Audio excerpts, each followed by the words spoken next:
Welcome back to Boring Reviews. Nick here. Back in June, Jodi and I took a trip to the UK and to France. And while we were in Edinburgh, we got to see the fantastic castle. The flat we stayed at was actually on the same street of the castle. We decided to take a different path to get there. We started at Princess Street Gardens, which is an adjacent park. I think it was created in the 1820s following the long draining of the Norloch and building of Newtown, and it separates Old Town and Newtown.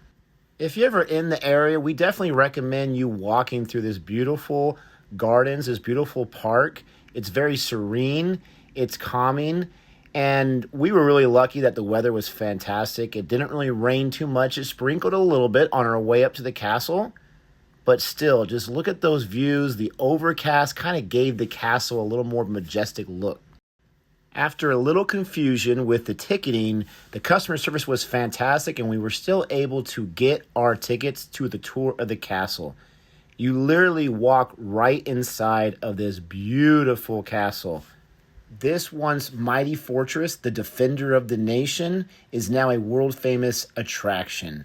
So much history everywhere you look, everywhere you walk. You don't want to miss anything. And for me, being a movie buff, it was so awesome because it was just like you were in a castle that you've seen in so many different movies.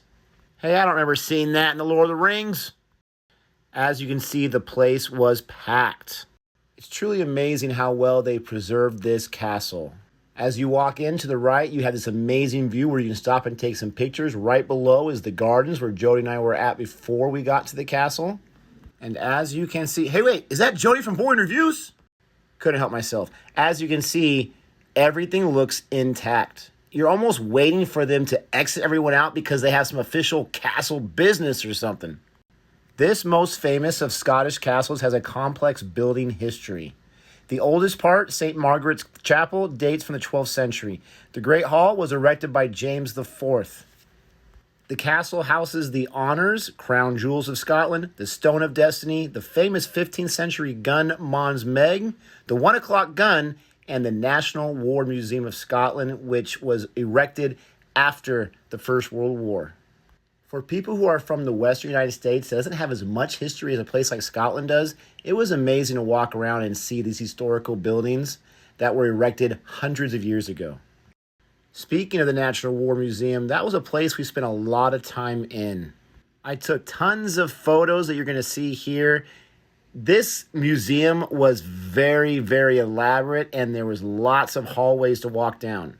According to its website, it says to explore the museum by exploring the galleries and discover uniforms, insignia, and equipment, medals, decorations, weapons, paintings, ceramics, and silverware.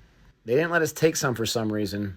Once you exit the museum and enter a pretty big courtyard, if you go around and make a U-turn and up a short flight of steps, you're treated with this amazing view. It's views like this and peaceful weather that brings people from all over the country to a place like Edinburgh, Scotland. It looks so clean, lush, historical, and absolutely hypnotizing. But don't get the wrong idea about Edinburgh. This place could party every single night. So if you love to stay up late and have some fun, you should definitely consider visiting Edinburgh, Scotland. Now, unfortunately, our tour got cut short a little bit because this was right when I started to feel very, very sick. But before I leave you in this video, I mentioned that 1 o'clock gun cannon shot. Take a listen.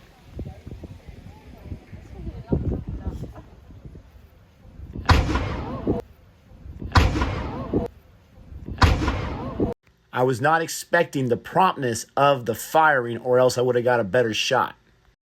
I hope you enjoyed this video. Please don't forget to like and subscribe, comment below, and let us know what you love about Edinburgh, Scotland.